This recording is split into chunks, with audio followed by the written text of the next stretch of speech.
Speaking to US Weekly's Royally US podcast, royal expert Nick Bullen stressed how the Queen alone is brand Britain and is bigger than Nike, Ferrari and Pepsi combined. Mr. Bullen explained how the Queen beats everybody in the brand race and only falls one place behind household names such as Apple, Amazon, and Facebook. His comments come as commentators have speculated how the Sussexes are engaging in a brand war with Buckingham Palace as they launch multi-million-dollar commercial projects such as Spotify deals and a new Netflix documentary series, but he ensured that Her Majesty represents a brand 1,000 years old and is the human being in the top brass of world brands. Mr. Bullen explained, "The reality of it is, they, the royal family, are hugely valuable. The tourism they bring in, they are brand Britain, they are brand that surpasses all other brands." Mr. Bullen went on to say how according to a recent survey, the Queen was the fifth most successful brand in the world. And he stressed how Amazon, Apple, Google and Facebook come in only just above the Queen at number 4.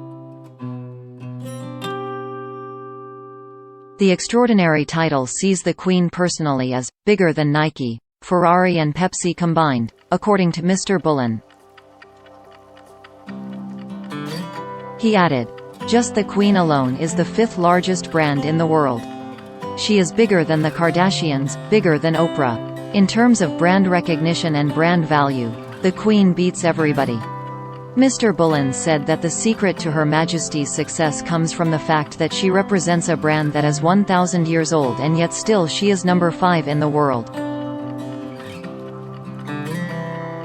His comments come following speculation from royal commentators and branding experts that the Sussexes are setting about a major brand challenge to the British royal family with their US-styled branding on their commercial interests. Speaking to Us Weekly at the start of July, Pauline McLaren, a professor of marketing and consumer research at Royal Holloway University, explained how Prince Harry and Meghan Markle have established a competitive brand with their version of royalty that destroys the brand of the royal family.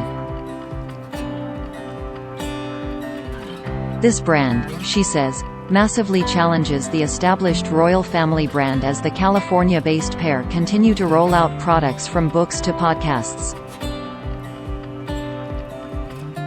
The consumer expert, who wrote Royal Fever, The British Monarchy in Consumer Culture, said, "They are taking that forward in the States and in a way challenging the royal family brand.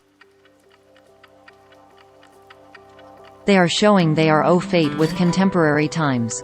They are showing up the royal family for their old-fashioned ways, their much more traditional ways."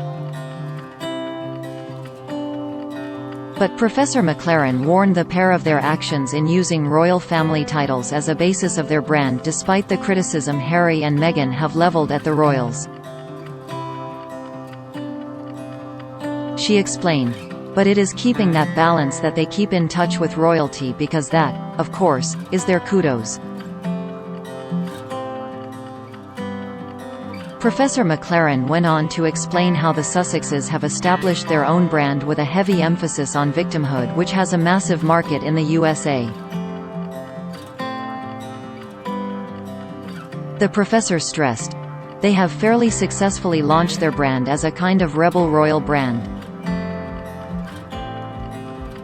The underdog narrative that they put across is of course a very well-trodden narrative that succeeds very much for brands in contemporary consumer culture. In setting themselves up in the way they have in the US, I think they are repeating that narrative in the way they are both blaming the royals in different ways. There is a sense of victimhood and that they have had to overcome these challenges." Related articles: Prince Harry repeated private jet use despite climate outburst. Harry, William and Charles had dance-off at royal wedding. Harry and Meghan have no constraints speaking out unlike Queen.